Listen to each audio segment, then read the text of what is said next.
지난 방송에 이어서 상반기 동안에 주가가 부진했던 그리고 여전히 부진한 개미지옥 대주주님들의 상반기 보수를 맥락과 함께 정리해서 보겠습니다.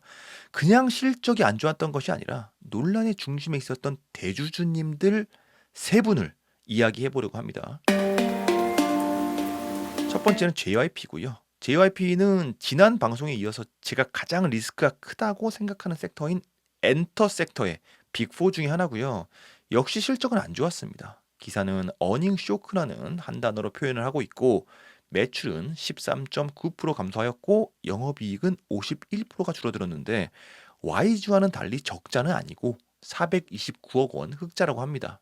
문제는 주가죠. 주가는 모멘텀이 중요한 건데 흐름이 안 좋다라는 것이고 회사는 뭐 400억 원대 흑자를 기록하고 있기는 하나 문제는 그 흐름인 것이다. 2분기만 놓고 보면은 이제 영업이익이 93억 원이라고 합니다. 시장 컨센 대비 67% 떨어진 숫자라고 하고요. 역성장을 하는 흐름이기 때문에 작년에는 주가가 14만 6,600원으로 사상 최고가를 기록하였던 반면에 블랙 먼데이가 발생했던 지난 8월 5일 불과 2주 전이죠. 52주 신저가를 기록했는데 매우 단기간에 일어난 역대급 폭락이라고 볼 수 있는 것이고 F킬라에서 문제 삼는 부분은 그 폭락을 하는 그 와중에 일어난 최대 주주의 행동입니다. JYP는 박지정 님이 최대 주주죠. 이 슈카월드를 포함한 여러 방송에 출연을 해서 지금이 매수 타이밍이라는 워딩으로 추천을 했던 시점이 바로 문제가 된다라는 겁니다. 여러 방송에 출연을 했지만 가장 유명하고 또 이슈가 됐었던 슈카 방송에 출연을 해서 매수 타이밍 발언을 했던 것이 주가 폭락이 한창이었고 돌아보면 한참 더 하락이 남아 있었던 2023년 11월 19일이었다라는 겁니다. 차트를 보시면 11월 20일부터 주가가 반등을 하는 모습을 보여주는데 이 반등의 폭이 작지는 않죠. 대대적으로 방송에 출연을 했기 때문에 방송의 효과로 볼 수가 있는 것이고 이때 수많은 투자자들이 매수를 했기 때문에 주가가 반등을 하는 모습을 보여주는 거라고 저는 생각을 합니다. 박진영님 역시 JYP 주식을 50억 어치 매수를 하였다라고 하고요. 뭐 그렇기 때문에 본인도 이건 몰랐다라고 볼 수가 있는 거지만 그래도 어쨌든 개인 투자들은 이런 타이밍적으로 잘못된 정보에 대한 경각심이 필요한 것은 사실이다. 박진영 님이 최대 주주로서 본인의 회사를 이제 홍보하는 행위가 불법인지는 모르겠습니다. 다만 투자자들은 이런 정보에 혼란스러울 수가 있는 것이고 이런 정보들이 다른 종목에서도 끊임없이 나오고 있기 때문에 이런 사례를 이제 거듭 소개해 드리는 것이고요. 수많은 투자들이 박진영 님의 방송에 설득이 되어서 투자를 결심하였고 그때 투자한 사람들은 현재 대단히 암울한 상황이 되어 버렸다.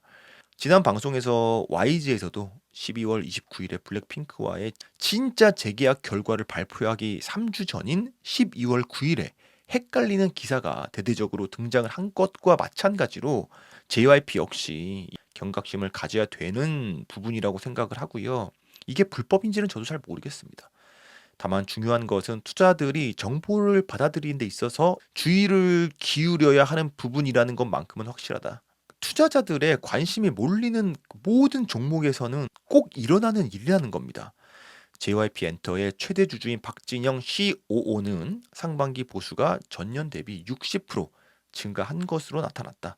올해 실적 및 주가 부진에도 본인의 입속을 챙기기 급급했다라는 지적이 나온다. 라는 기사 내용을 볼 수가 있습니다. 증권사들의 분석도 역시 투자자들을 헷갈리게 만드는 요소 중에 하나인데 목표 주가라는 것이 전혀 맞지 않다라는 것이고 오히려 반대 방향으로 가는 경우가 참 많은데 JYP도 상방을 외쳤으나 목표가 근처에도 도달하지 못했고 오히려 반대로 하락을 했죠. 6만 5천 원에서 8만 원대로 형성이 되어 있고 이번 중간 실적을 계기로 JYP 엔터 리포트를 발간한 12곳 중에 9곳이 목표 주가를 하향 조정했다라고 합니다. 리포트를 봐도 별로 공감이 안 가는 게 증권사들의 초점이 오로지 아티스트들의 앨범 판매량이나 콘서트 등등 활동량에 초점을 맞춘 내용만 나오고 있는데 사실 엔터사들이 공통적으로 주가 부진을 면치 못하는 이유는 너무나도 명확합니다. 치명적인 엔터사들의 리스크들이 너무나도 많이 노출이 되었기 때문이죠. 가령 더 기버스 사태에서 보여준 외주 업체가 아이돌을 훔쳐가는 아이돌 템퍼링 리스크, 또 하이브에서 미니진과 방시혁의 갈등에서 보여준 내부 리더들 간의 갈등, 이거는 너무나도 자주 일어나는 일이죠. SM에서도 사실 이수만과 이수만의 처조카 이성수 대표의 살벌한 디스전도 있었고요. 뿐만 아니라 SM의 그 당시 최대 주주였던 이수만의 횡령도 있었고, 또한 YG의 주가가 폭락하게 된 계기였던 주력 아이돌 블랙핑크와의 재계약 실패도 투자자 입장에서는 충격적인 리스크입니다. 그 외에도 아이돌 관련 사건 사고들이 터지는 것마다 주가에는 악영향을 주기 때문에 투자처로서 아이돌 산업의 밸류에이션 조정 과정이라는 것이 현재 일어나고 있다는 게 저의 생각이고요. 증권사 리포트에서 이야기하는 매출 관련된 그런 부분보다 훨씬 더 중요한 포인트라고 생각을 합니다. 한국 시장 자체가 정말 나쁜 일들이 너무나도 자주 일어나는 데 반해서 전문가들의 부정적인 의견은 찾아보기가 너무나도 힘들고, 좋은 말만 한다고 좋은 정보가 되는 건 아니죠. 투명한 정보가 너무나도 부재한 것이 한국 시장의 가장 큰 문제가 아닌가. 이번에도 역시 엔터주입니다. 하이브의 수장 박시영님의 연봉은 무려 빵원이라고 합니다. 스티브 잡스나 일론 머스크처럼 연봉을 받지 않는 그런 대주주의 풍모인 것인데, 하이브는 이야기합니다. 의장으로서 책임 경영 강화 및 Pay for Performance 보상 정책 메시지를 강조하기 위해 보상위원회 의결 아래 기본 연봉은 빵원으로 미지급하고 있다. 그렇다고 돈을 아예 안 받는 것은 아니죠. 연봉이 빵원인데도 대부분의 일반인들은 감히 넘볼 수 없는 액수의 보수를 받고 있습니다. 바로 상여금으로 9억 8천만 원을 이번 상반기에만 받았다라고 합니다. 아니, 상여금으로 10억 원 정도 받으면 연봉 빵원 공약이 과연 의미가 있는 것인가? 이건 생각해 봐야 될 문제죠. 연봉은 빵원, 상여금은 10억 원, 상반기에만. 이 부분에 대해서도 이제 하이브 측의 주장이 있는데 그냥 넘어가겠습니다. 머니투데이 기사를 보시면 하이브의 실적이 나오는데 매출만을 이야기합니다. 정작 중요한 영업이익 내용은 이야기를 하지 않습니다. 하이브는 올해 2분기 연결 기준 6,405억 원의 매출액을 올려 역대 최고 분기 매출을 기록했다. 이는 역대 최고 분기 매출을 기록했던 작년 2분기 6,210억 원을 뛰어넘는 수준이다. 상반기 기준으로는 총 1조 14억 원을 기록하면서 지난해 1조 316억 원에 이어 2년 연속 상반기 매출 1조 원을 돌파했다. 좋은 말만 이제 들려주는 중이고요.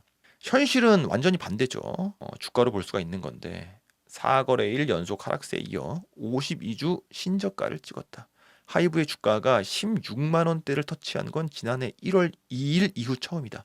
하락하는 흐름이라는 것이죠. 투자자들이 접하는 기사로는 앞에서 말했던 역대 최고 분기 매출, 2년 연속 상반기 매출 1조 원, 이런 류의 정보를 접하다 보니까 52주 신저가라는 데서 이제 투자 정보와 현실 사이에서 엄청난 괴리가 존재하는 것이고, 이것이 바로 한국 시장의 단면이다. 아무리 상황이 안 좋아도 기업에 대해서 나쁜 소리 하는 것은 찾아보기가 너무나도 힘들다. 마치 실적이 아주 좋고 성장세도 살아있지만 주가는 매우 싸졌기 때문에 매수해도 될 것 같은 그런 뉘앙스잖아요.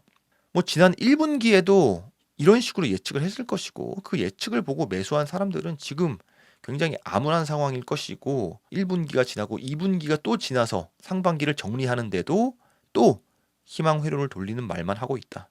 그래서 가장 중요한 돈은 얼마 벌었냐를 한번 보겠습니다. 영업이익을 찾아봤더니 하이브의 2분기 영업이익은 509억 원으로 전년 동기보다 37.4% 감소했다. 순이익은 165억 원으로 85.7% 급감했다. 이것이 바로 하이브 주가가 하락을 한 진짜 이유인 것이고, 순이익 감소분인 마이너스 86%가 주가에 반영된 겁니다. 그러니까 주가가 반등을 하려면 순이익에서 턴어라운드를 해야 되겠죠. 그게 가능한지가 가장 중요한 포인트라고 할 수 있겠습니다. 이에 대해서 하이브 측의 주장을 들어보면은, 하이브는 영업이익 감소에 대해 다양한 신사업의 본격 론칭으로 초기 비용이 집행된 데다가 신인 아티스트 라인업이 확대되는 점이 영향을 주었다라며, 퍼블리싱 게임 별이 되어라 2 베다의 기사들의 초기 마케팅 비용, 크리에이터 팬덤 플랫폼 디어스를 오픈한 바이너리 코리아, 인공지능 기반의 실시간 목소리 변환 서비스 시프트를 출시한 슈퍼톤, 하이브 라틴 법인 등 신규 사업 부분에서 발생하는 운영비 등이 반영이 됐다라고 설명을 했다. 보시면 하이브가 게임 사업에 대대적으로 투자를 하는 것을 확인할 수가 있는데, 사실 매우 시끄러웠던 미니진 사건도 본질을 보면은 하이브가 무리하게 게임 산업에 포커스를 맞췄기 때문입니다. 게임 업계 사람들을 모셔오고 또 그 사람들이랑 미니진이랑 트러블이 나고 또 게임 업계에서 비즈니스 모델을 가져와서 엔터에 접목을 시키는 과정에 또 미니진 입장에서는 못만 따겠던 것이고, 하여튼 중요한 것은 엔터 산업 본질에 어긋나다라는 평가를 받고 있다라는 것인데, 이 상황이 매우 심각하게 보여진다라는 겁니다. 가령 게임 업계의 확률형 아이템 같은 시스템을 엔터에 접목을 시켜서 뭐 단기간에 큰 수익을 거둘 수 있을지는 모르나 이게 부작용이 굉장히 큰 방법이기 때문에 장기적으로는 대단히 우려스럽다라는 거죠. 상식적으로 생각을 해봐도 한 사람의 아이돌 팬이 똑같은 앨범을 수십 개를 구입을 한다. 그리고 그 앨범들을 내다 버리거나 아예 수령조차 하지 않습니다. 왜냐면은 앨범을 사는 이유가 그 앨범의 그 곡을 듣기 위함이 아니라 그 확률형 이벤트에 응모를 할 수 있기 때문인 거죠. 그 비즈니스 모델을 어떤 부모들이 용인을 하겠냐라는 겁니다. 물론 부모 돈이 아니라 본인 돈으로 사는 사람도 많겠지만 이게 장기적으로 문제가 있다라는 거죠. 왜 하이브는 굳이 어려운 길을 가려고 하는 건지 의문이고, 한국 게임 업계의 확률형 아이템이 도덕적으로 매우 지탄을 받은 바가 있는데 이것을 업종만 바꿔서 또 하겠다라는 발상이 너무나도 어처구니가 없다. 그래서 하이브의 주가 모양이 NC소프트의 주가처럼 되고 있는 건지도 모르겠습니다. 어쨌든 하이브에 대한 전문가들의 뷰는 긍정적이고요. 이런저런 신사업에 투자가 많이 들어갔으나 하반기에는 BTS 진의 솔로 앨범과 세븐틴 월드 투어 새 앨범 등등 수익성은 개선이 될 거라고 합니다. YG와 JYP에 이어서 하이브까지 수익성이 매우 악화된 모습을 보여주고 있는 것이 현재 엔터주 전반의 슬픈 현실이고, 개미 지옥 유망 섹터를 딱 하나 꼽으라면은 저는 단연코 엔터주를 꼭 뽑겠습니다. 리더들의 연봉 순위를 보면은 박진영 CCO가 28억 3,400만 원, 양현석 프로듀서가 14억 6,900만 원, 방시혁 의장이 9억 8천만 원이라고 합니다. 주가만 보면은 조만간 문 닫아도 이상할 게 없는 범삼성가 중에서 유일무이한 대주주의 자충수로 총체적 위기에 빠졌다라고 하면은 바로 떠오르는 곳이 이마트인데, PBR 0.14로 보유 자산 대비 주가는 매우 싸다고 할 수 있겠으나 저평가라는 표현만으로는 설명하기 뭔가 힘든 그런 상황인 이유는 이마트는 존폐의 위기가 거론되는 기업이기 때문입니다. 이마트는 본업인 유통에서 절대 강자로 등극한 쿠팡의 위세와는 반비례하며 급격한 쇠퇴를 맞이하였고, 고스란히 이마트 주가의 현실이 반영이 되어 있습니다. 이런 위기 속에서 엄청난 구조 조정을 단행하였고, 오너 일가가 결정권자로서 경영 실패에 대한 가장 큰 책임을 지는 것이 당연히 상식일 텐데, 이마트 오너 일가들은 전원이 모두 다 비등기 임원으로 흔들림 없는 입지를 보장받은 채로 구조 조정에서는 애꿎은 월급 받는 임원들만 잘려 나갔으므로 구조 조정에 의한 혁신은 전혀 기대가 되지 않는 게 바로 이마트입니다. 한마디로 요약을 하면은 비상 경영 체제 속에서 이마트의 정용진 회장은 상반기 보수로 17억 2천만 원을 수령했다라고 합니다. 회장보다 높은 이명희 총괄 회장은 상반기에만 8억 8,400만 원을 수령했다라고 합니다. 여기서 주목해야 될 점은 정용진 회장의 급여는 전년과 동일하고 상여금이 6천만 원 줄어든 금액이라고 합니다. 실적 부진 혹은 비상 경영 체제의 일환으로 6천만 원 삭감이 된 보수를 받은 것으로 생각이 들고요. 현 시점에서 이마트에게 가장 중요한 것은 과연 이마트는 커머스 경쟁에서 살아남을 수 있을까의 결과겠죠. 이것이 유일하게 관심 포인트이며 고로 주가가 아무리 싸져도 크게 중요하지가 않다. 이런 상황을 타개할 수 있는 유일한 방향은 정치권이라고 저는 생각을 하고, 최근 들어서 쿠팡의 가해지는 가혹한 국가 차원의 제재나 규제 등에 대한 쿠팡의 대응에 이마트의 앞으로의 미래가 달려 있지 않나라고 생각을 합니다. 이 와중에 눈에 띄는 기사들이 보이는데, 이마트 올 상반기 영업이익 125억 원, 정용진 흑자 전환 이끌어. 이마트가 1분기에 이어 2분기에도 실적 개선에 성공을 했다. 정용진 신세계 그룹 회장 체제 전환 이후 비상경영 체제의 성과라는 것이고, 이런 똑같은 내용의 기사가 너무나도 많이 생산이 되다 보니까 객관성에 대한 의심이 먼저 드는 것은 어쩔 수 없는 것이고, 또 한국 시장이기 때문에 또 한 번 어쩔 수 없는 것이다. 모든 기사들은 정용진의 성과를 강조하고 있습니다. 정용진의 힘, 이마트 상반기 흑자 전환, 하반기도 수익성 강화. 위에서 이야기했듯이 긍정적인 면만을 부각시키고 있습니다. 고로 투자자들은 유의를 하시기를 바랍니다. 이미 알려진 치명적인 악재만 봐도 아직 해결된 것이 하나도 없을 텐데, 가령 신세계 건설의 어마어마한 부채를 계열사들이 돌려막기 하고 있는 상황이나, 이 부분을 그룹 전체에서 앞으로 계속 감당을 해야 되는 부분인데 전혀 쉽지 않아 보이고요. 또 본질적으로 해결이 너무나도 어려운 이커머스 자이언트 네이버, 쿠팡, 그리고 중국계 커머스에게 완전히 밀려서 영업 환경 자체가 악화가 된 부분은 국민들이 동시에 쓱닷컴을 전부 다 쓰지 않는 한 개선이 되기 힘든 부분입니다. 여러분들은 쓱닷컴에서 쇼핑을 하십니까? 결국 가장 최근 이마트 관련 기사들은 희망퇴직 관련 기사였습니다. 물론 희망퇴직에 의한 비용 절감이 또 이번에 좋은 실적으로 이어졌을 수는 있겠으나, 이게 근본적으로 문제가 해결된 것은 아니잖아요. 그럼에도 불구하고 기사 내용을 요약을 해보면, 이마트는 오프라인 3사 통합 시너지가 본격화되고 있고, 온라인 사업은 수익성 중심의 상품 강화와 물류비 효율화 등 체질 개선을 이어나가고 있다고 합니다. 불과 지난 분기에 신용등급 강등과 희망퇴직 기사 위주였기 때문에 정용진의 힘 이마트 상반기 흑자 전환이라는 워딩을 그대로 받아들이기보다는 좀 더 지켜봐야만 하는 것이고, 투자에 신중해야 되겠다. 오늘은 여기까지고요. 도움이 되셨다면 구독과 좋아요 부탁드립니다. 감사합니다.